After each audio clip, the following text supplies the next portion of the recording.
Assalamualaikum everyone. Welcome to my YouTube channel and today we will discuss chapter 31 of gross anatomy. आज का हमारा topic of discussion है female reproductive organs.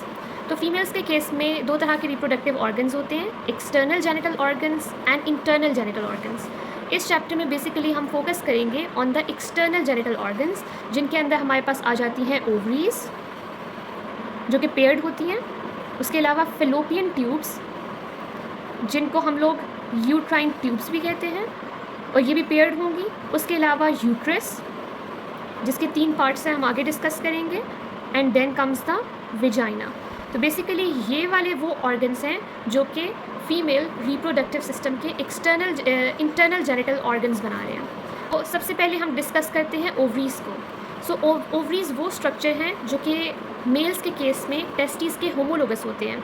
Ovaries are the gonads in case of females and testes are the gonads in case of males, जिनके अंदर फिर sales produce होते हैं, sex cells. Females के केस में एग प्रोड्यूस होगा, ovum, and in case of males sperms produce होते हैं इनसाइड द टेस्टिस। लेकिन ओवरीज टेस्टिस से इस तरह से डिफरेंट है कि फ़र्स्ट ऑफ ऑल ये पेल्विस में लोकेटेड होती है, बट वी नो कि टेस्टिस डिसेंड कर जाते हैं, जैसे ग्रोथ होती है, डेवलपमेंट होती है, तो वो डिसेंड कर जाते हैं डाउनवर्ड्स। सेकेंडली, ओवरीज का जो साइज़ है that is much smaller than testis. अब हम लोग बात करते हैं पोजीशन ऑफ ओवरीज के बारे में। तो पोजीशन हमारे पास ओवरीज की वेरी कर सकती है। दो तरह की वुमेन होती हैं, एक को हम कहते हैं nulliparous and other is known as multiparous. Parous वो वाली वुमेन हैं that have never given birth to a baby, but multiparous women are those who have given birth to the babies. तो इन दोनों के केसेस में ओवरीज की position is somewhat different. Nulliparous women में ओवरीज का जो लॉन्ग एक्सिस है दैट इज़ वर्टिकल। इसकी वजह से इसके 2 पोल्स बन जाते हैं, एक होता है इसका upper pole and second is the lower pole. But in case of multiparous women इसकी शेप किस तरह से हो जाएगी, इसकी शेप थोड़ी सी डेविएट कर जाएगी और ये लॉन्ग एक्सिस इसका वर्टिकल होने की बजाय इट वुड बी हॉरिजॉन्टल, जिसकी वजह से इसका अपर पोल जो कि पहले यहाँ था वो आ जाएगा लैटरली और इसका लोअर पोल जो कि नीचे की तरफ होता है वो आ जाएगा मीडियली। तो इस तरह से इसकी जो पोजीशन है वो चेंज हो जाएगी इन मल्टीपैरिस वुमेन।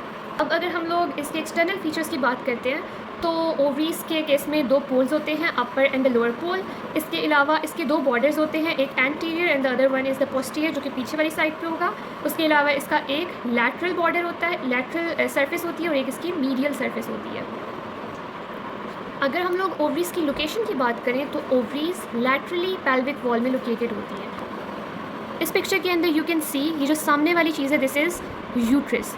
यूट्रस के साथ जा रही है फेलोपियन ट्यूब्स, और ये जो येलो कलर का एक स्ट्रक्चर है दिस इज़, जिस पे 229 लिखा हुआ है, दिस इज़ ओवरीज। अब यहाँ पे क्या होता है कि ओवरीज कनेक्टेड होती हैं यूट्रस के साथ। अच्छा, हम देख सकते हैं कि ये लैटरल वॉल है बॉडी की, तो ओवरीज लैटरल वॉल में लोकेटेड है, सेंट्रली प्रेजेंट नहीं है। सेंट्रली हमारे पास यूट्रस प्रेजेंट है लेकिन ओवरीज हमारे पास लैटरली प्रेजेंट है। सेकेंडली, अब ये जो ओवरीज हैं वो यूट्रस के साथ कनेक्टेड होती हैं वाया लिगामेंट, और ये जो लिगामेंट है इसको हम लोग कहते हैं मीजो ओवेरियन।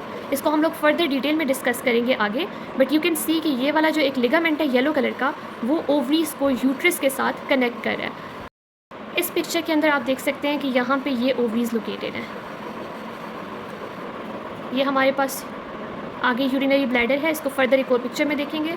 ये हमारे पास यूट्रस है, यूट्रस के साथ फेलोपियन ट्यूब्स जा रही हैं, एंड दिस इज़ ओवरी।